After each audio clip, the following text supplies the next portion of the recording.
अस्सलामुअलैकुम, मेरा नाम है Atfur Rahman Aziz and we are going to cover block 3 pathology ओस्पी। तो चलो स्टार्ट करते हैं। पिछली तमाम वीडियोस की तरह इस वीडियो की डिस्क्रिप्शन में भी पीडीएफ का लिंक अवेलेबल है, उसको डाउनलोड करें एंड ना सिर्फ खुद यूज़ करें बल्कि अपने दोस्तों के साथ भी शेयर करें। ब्लॉक 3 पैथोलॉजी के सिलेबस में हमारे पास दो मेन टॉपिक्स हैं। First is thrombosis and second is infarction.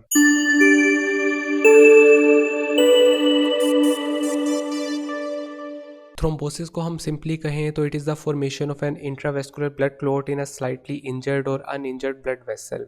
Usually एक पैथोलॉजिकल चीज़ है कि एक ब्लड वेसल के अंदर क्लॉट फॉर्म हो रहा है। ये क्लॉट ना सिर्फ इस ब्लड वेसल के अंदर रह सकता है बल्कि ये एम्बुलस बन के किसी और जगह पे भी जा सकता है।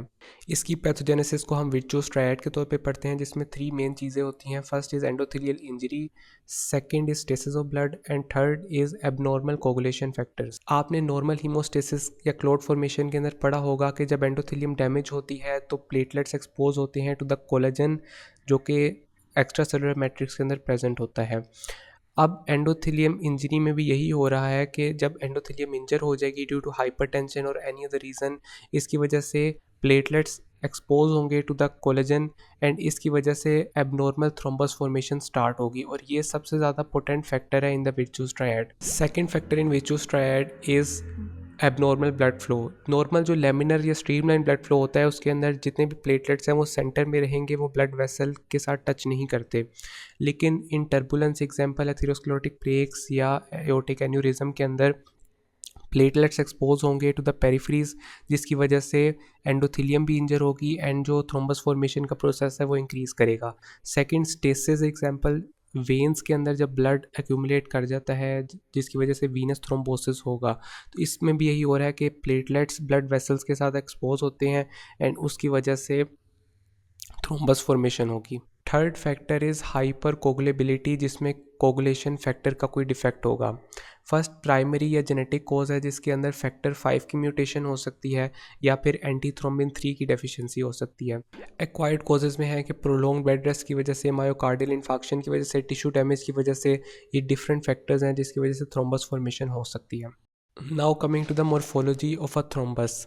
ग्रोस और हिस्टोलॉजी दोनों के अंदर हमें लाइंस ऑफ ज़ान मिलेंगी। ये इंटरमिटेंट लाइंस होती हैं कि एक बीच में लाइन होगी जो पेल होगी due to platelets and fibrin, and then second line जो होगी वो डार्क होगी due to RBCs, and then इस तरह इंटरमिटेंटली ये लाइंस हमें मिलेंगी। ये हमें ग्रोस के अंदर भी मिलेंगी एंड माइक्रोस्कोपिकली भी मिलेंगी।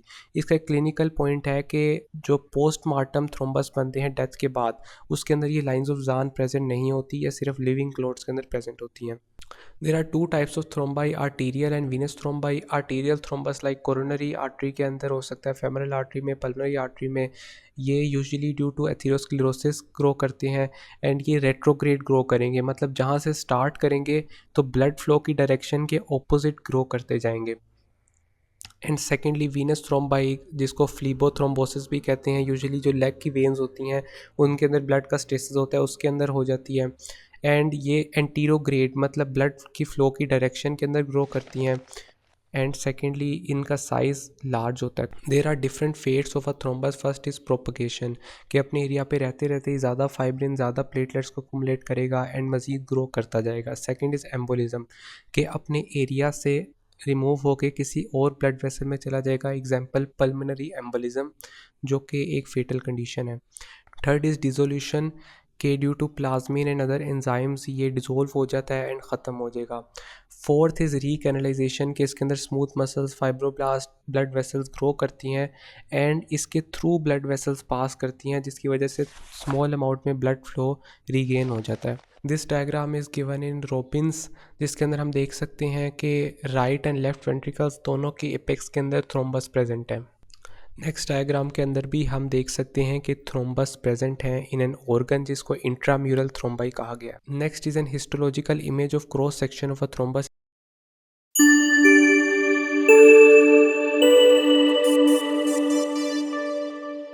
An infarct is an area of ischemic necrosis due to occlusion of arterial supply या venous drainage। इसकी जो मेन रीज़न होती है वो है कि एक थ्रोम्बस या एम्बुलस की वजह से आर्टरी या वेन ओक्लूड हो गई है। इसके अलावा कोई लोकल वेजोस्पाज्म भी हो सकता है, एथिरोमा या प्लेक फॉर्मेशन भी हो सकती है, एंड इसके अलावा ट्यूमर भी किसी ब्लड वेसल को कंप्रेस कर सकता है। ये इसके माइनर कॉजेज़ हैं। हम ब्रॉडली क्लासीफाई करते हैं इसको टू टाइप्स में, one is red infarct and second is pale या anaemic infarct. Red infarct usually due to venous occlusion होगा। इसके अलावा लूज टिश्यूज एग्जांपल लंग्स जिसमें ब्लड अक्यूमुलेट कर जाएगा, वहाँ पे रेड इन्फार्क्ट होगा। इसके अलावा एक ऑर्गन की डुअल ब्लड सप्लाई है, इसकी वजह से वहाँ पे होगा। अगर इस्कीमिया के बाद ब्लड सप्लाई अगेन रीगेन हो जाए तो उस एरिया में रेड इन्फार्क्ट होगा। जो वाइट इन्फार्क्ट है वो यूजुअली सॉलिड ऑर्गन्स में होता है, बिकॉज वो ब्लड को अपने अंदर एक्यूमुलेट नहीं कर पाता ज़्यादा, इस वजह से उसमें वाइट इन्फार्क्ट होता है। And secondly due to arterial occlusion होता है। फिर मोर्फोलॉजी की बात की जाए तो जितने भी आर्टिफैक्ट्स हैं इनके अंदर कोगुलेटिव नेक्रोसिस होता है। कोगुलेटिव में हमने पढ़ा था कि आर्किटेक्चर सेल्स का प्रिजर्व रहता है, सिर्फ अंदर से जो न्यूक्लियस है वो डेड होगा, अंदर जितने सेल्स हैं वो डेड होंगे, लेकिन माइक्रोस्कोपिकली या ग्रोसली हम देखेंगे तो टिश्यू का आर्किटेक्चर हमें प्रिजर्व मिलेगा। इसकी ये एक्सेप्शन है कि CNS के इन्फार्क्ट में लिक्विफेक्टिव नेक्रोसिस होता है। इसके अलावा बैक्टीरिया फंजाई अगर इन्फार्क्ट में आ जाए तो वहाँ पे भी लिक्विफेक्टिव नेक्रोसिस हो जाएगा। Now let's look at the gross diagrams of infarcts. First spleen की डायग्राम है जिसमें हम पेल इन्फार्क्ट देख सकते हैं, क्लियरली विजिबल है। सेकेंडली लंग्स के अंदर एक रेड इन्फार्क्ट हमें नज़र आ रहा है। नाउ एक ऑर्गन कितना वल्नरेबल है टू इन्फाक्शन, इसकी डिफरेंट फैक्टर्स हो सकते हैं। First is nature of blood supply. Lungs हैं, लिवर है, उसकी डुअल ब्लड सप्लाई है जिसकी वजह से वो इतने ससेप्टेबल नहीं है। But other organs like heart and etcetera they have single blood supply जिसकी वजह से वो ज़्यादा वल्नरेबल होते हैं। Second is rate of occlusion. अगर स्लोली ओक्लूजन डेवलप हो रही है ब्लड वेसल में तो ऑल्टरनेटिव कोलेटरल पाथवेज के डेवलप होने का टाइम मिल जाता है।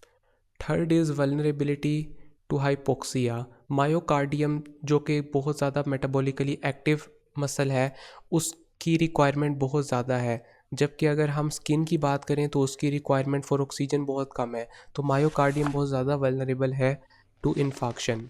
Thank you so much for watching this video. Please like, share and follow Axonium for more such content. I also need your feedback for this whole OSP series. So do give your feedback in comments. तब तक के लिए अल्लाह हाफिज़।